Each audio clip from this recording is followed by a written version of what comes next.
Little 2 cents in about it as well. This guy. Now, see, I saw Hassan. The only reason why I even know who he is because he was talking about Kwame Brown. Yeah, that's what it was. When Kwame first came out, and KB was extremely sensitive about everybody that said anything about him, right? And Hassan Campbell was around during the time when Tommy Sotomayor was roasting him too. So it was a lot of heat on Kwame Brown because Hassan Campbell, for some reason, is a thing. Like, I don't see it. Look, I was born in the Bronx, okay? I was born in Jamie Towers on Olmsted Avenue, a mile away from Parkchester's train station, which is the hood. Now, you guys be like, Ram ain't from the hood. Yes, I am.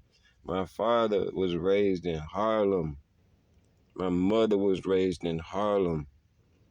Okay? The only reason why I don't have an accent is because I moved from New York to Atlanta. And so what ended up happening was my accents merged together, and that's why I don't have one. You see what I mean? Yeah, yeah, that's what happened. But back to the Bronx.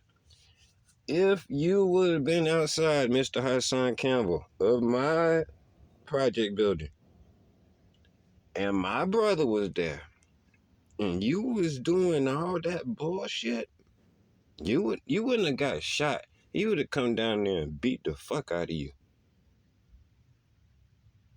If you were in front of my project building, I won't even say my brother, my cousins who lived in the project building next to me would have come outside and beat your ass. You see what I mean? Ah, what is that? Like, I don't know, man. It's so short term. It's so short term. Like, if you want to get views, man, do some shit that's gonna last. You know what I mean? Like, if you're gonna do something crazy, make sure that it's something that you can talk about for a while. I mean, like, cause that makes you look stupid, and you're not gonna be able to milk that for so much. If on the first day that it happens, people are already saying that it's not real, and if it is real, right? You know, hopefully it's gonna be a wake up call because wherever he got shot at, it wasn't any place vital. You could tell that. So I mean, I'm kind of glad he got shot. And I don't mean that in a bad way. I don't mean that in a bad. That's just like if you see somebody driving like a maniac. Sometimes you kind of be like, damn, I'm glad that motherfucker got pulled over by the cops. Or I'm glad he tore his damn car up doing that stupid shit. That's kind of how I feel about it. Not that I want anything bad for the brother. I don't even watch him. This is like the second time. I think this is the second time I even seen his face. First time when he was talking about Kwame with the hatchet and this and going all crazy about Kwame's father, and I said, man, this ain't good for me, man. I can do some bullshit, but you off into some other kind of shit. I don't do that dark. I don't do that dark shit, man. For what? Who is that good for? And the people that watch that, it says a lot. It says a hell of a lot about our people, man. Like what they gravitate towards is just amazing.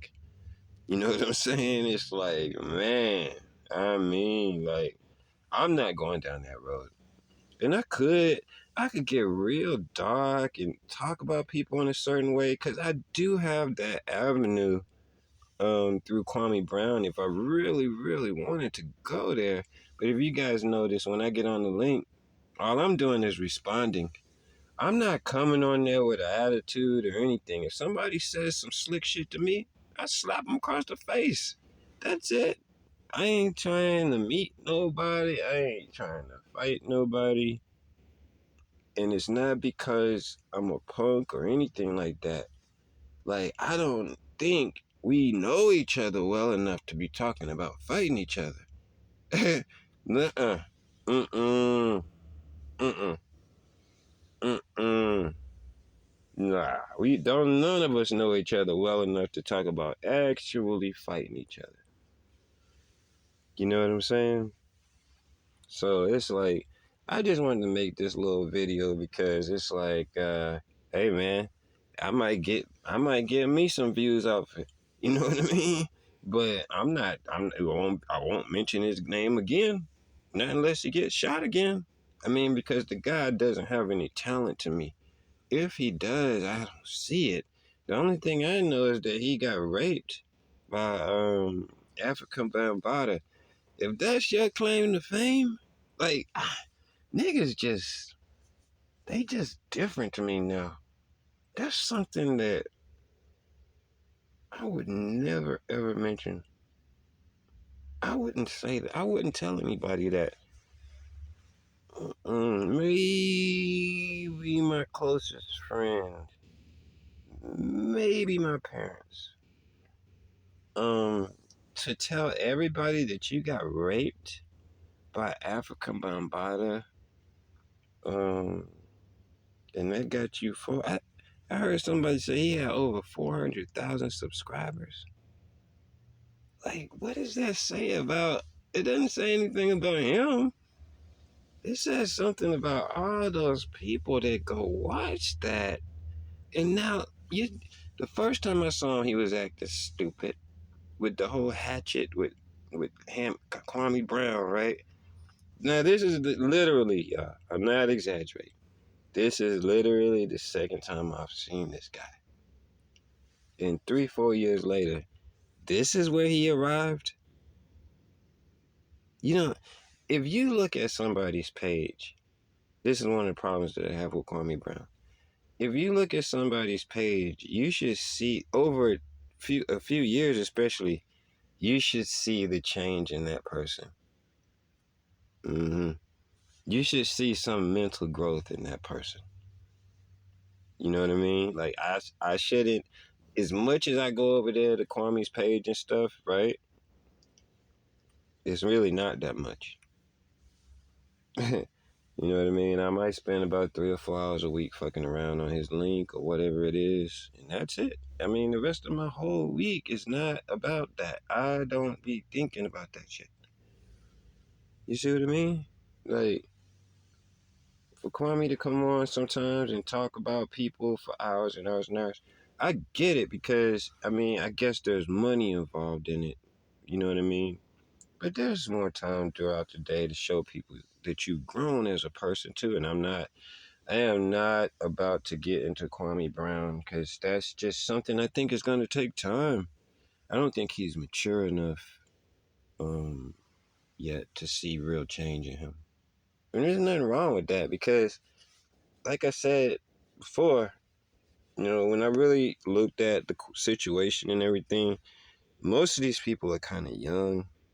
You know what I'm saying? Relatively, like people say 40 is, you getting up there in age, but it's really not. It's not. 40 is like nowadays, especially if you take someone who really hasn't gone out in the real world, 40 is damn near 25. They got a 25-year-old mindset. That's what Hassan Campbell was doing. Acting like a 25-year-old, right? 20-year-old, maybe younger. You see what I mean? Because these people don't grow up. And the reason why they don't grow up is um, because they don't put any information in their head that helps them grow up. Yeah. They're not around people that would tell them, look, man, when is the last time, or somebody who would ask them, when is the last time you read a fucking book? Nowadays, you don't even have to read a book. You can just listen to them on audio book on YouTube. You don't even have to pay for them. There's so much information. If I was to tell you guys how much information I put into my head every week, every day, you would think that I was like a nerd. But I'm not. I'm not. And people, and that's the one thing that black people. I went up on Kwame's Brown link the other day, right? I get up there, and you know what the guy tells me? Don't come up here with that smart shit. Like, huh? Like, that's a bad thing in the black community for you to be smart. But if you can dunk a basketball, though, you see what I mean? Or if you're the guy that's got the gun, right? Not the smart guy. And see, that's the thing that black people don't understand. When white people are coming up, and I'm speaking from experience. I was around white people a lot with that tennis. I played tennis, and then not only that, I had to coach tennis for 20 years. And I was around parents and kids every single day in an intimate situation where this kid is telling me about their school day, what's going on in school. The parents are telling me about their lives. So what I'm doing is I'm taking all that information in as I'm growing, and I'm like, you know what? This is why we're behind, because their conversation doesn't sound like black people's conversation. When my the last right before I retired from coaching tennis right before COVID. Well, excuse me, right before COVID just went into full blast because they shut down the schools here first. I was coaching a high school girls team. All right, I had about 16 white little girls that I was coaching, and I was responsible for taking them to their matches as well, which was the first time I had ever really done something like that because I had to drive like a little school bus, right? So I would drive them to the match, get out, watch the match, have to take them back to the school, right, on game day. And, when we were doing the practices and stuff, the conversation was normal. I didn't notice anything really different, that much different about those white kids when we were doing like the training and stuff. But when we got on the bus, I didn't say anything. I didn't say one word because I was focused on driving and I wanted to make sure nothing happened to any of those kids while I was behind the wheel. So the whole time we're going to the matches, you know what these kids are talking about? These are high schoolers. You know what they're talking about? They're talking about their majors in college for a long time. They wasn't talking about the song. They wasn't talking about the new dance that's out. Some of the kids were so advanced that they had already decided their careers, the majors that were going to get them to those careers. I had kids in there talking about they wanted to be a politician at 14 years old. Okay. And then I look over at us, you know what I mean? And I see what our role models, because to Hassan, what's his name? Hassan Campbell. He's a role model. Some people look at him and say, "Man, I wish I could be like that." You know what I'm saying? Man, I ain't going to jail. And if I do go to jail, I'm not gonna come out and get any clout off of that. I ain't gonna say shit about it. I don't care how many subscribers I could get. So I just wanted to make this shit. What the hell is wrong with you, man? The hell is wrong with you, bro? Like, pull yourself together, man. You fucking embarrassing, bro. I don't even want to tell anybody I'm from the Bronx now, because people, they associate things with what they see, and it's like, man, that's not the way Bronx niggas act at all. Not at all. Matter of fact, well, you know what? Bronx niggas might act like that nowadays. I don't know. I don't know. I moved away from there, but I know back in my day, we wasn't a whole lot of talking. And wasn't nobody outside yelling and shit like that. It was real quiet.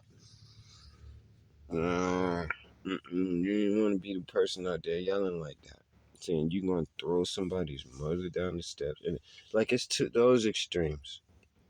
It's to those extremes.